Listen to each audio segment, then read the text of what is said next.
own backgrounds, our own experiences. All of us think we see the world as it is. In fact, we see the world as we are. We project onto the outside world, our environment, the people we associate with, including how we see ourselves. We project out of our own conditioning experiences, our background, a certain representation, a certain model, a certain set of expectations, a certain assumption on that reality out there.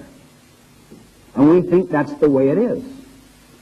I might describe myself or you or a situation as if I am describing it as it is. In fact, I am describing myself, that is, my perceptions, my frame of reference, my worldview, my value system, my autobiography, and I'm projecting it upon the outside. Now let me get a very simple layman's way of looking at a paradigm. It is a map, like a map of this hotel, or a map, let's say, of Portland.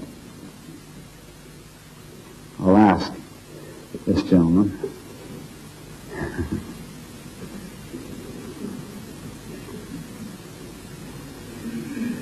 What would you do if you came here to Portland and you have no information at all about this place, and you were given a map where you rented the car, and it was a map of Seattle,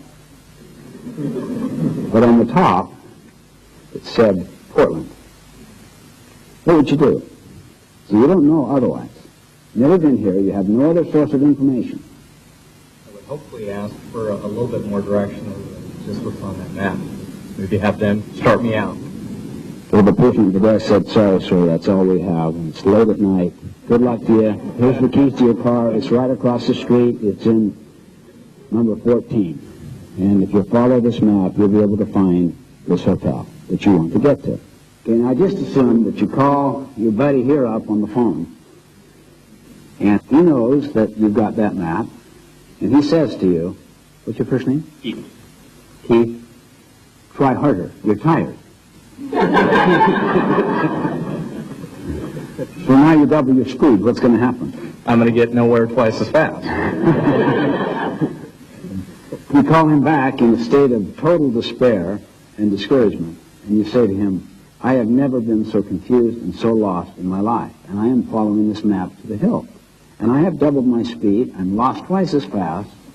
He senses you're discouraged. You're really down. You're almost ready to give up. It's despairing. And he says to you, "Think positively." He gets you just jazzed right out of your gourd. I mean, he says, "You can do this thing. Rise to the occasion. Do it." I do it. That'll do it.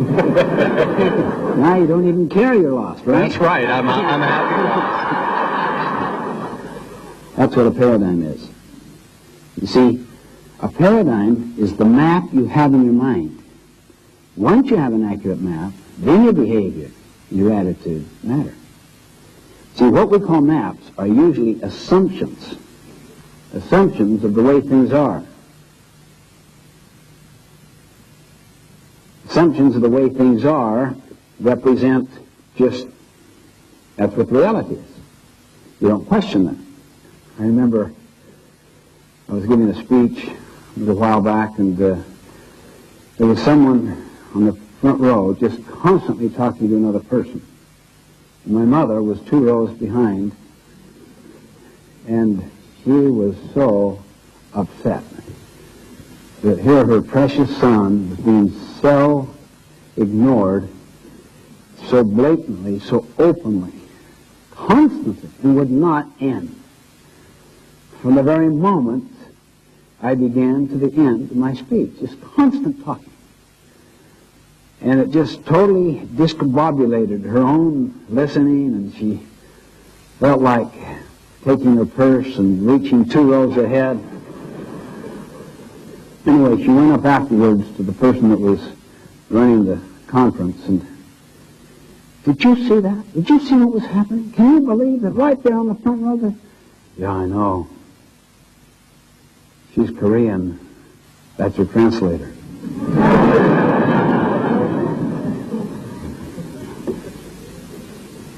I was on the subway, very, very large metropolitan city. Sunday mornings, quiet, sedate. Bunch of young kids running to the subway. Father follows. He sits near me. The kids just go crazy on that subway, running up and down, turning people's papers aside, just raucous and rude. I'm sitting there. Oh, I can't believe this. There's nothing. I look at my attitude, see? Attitude. You try to control. But look what I could see. After a few minutes, attitude went into behavior. Sir, if you think you could control your children a little, they're very upsetting to people. Oh, yeah. He lifted his head as if to come to an awareness of what was happening. Yeah. I don't know. I guess I should. We just left the hospital. My mother died just about an hour ago, and I guess they don't know how to take it, and frankly, I don't either. Imagine the paradigm shift that took place there. Imagine now what the attitude and the behavior would be based upon that paradigm. Can you see why paradigms are deeper than attitude or behavior?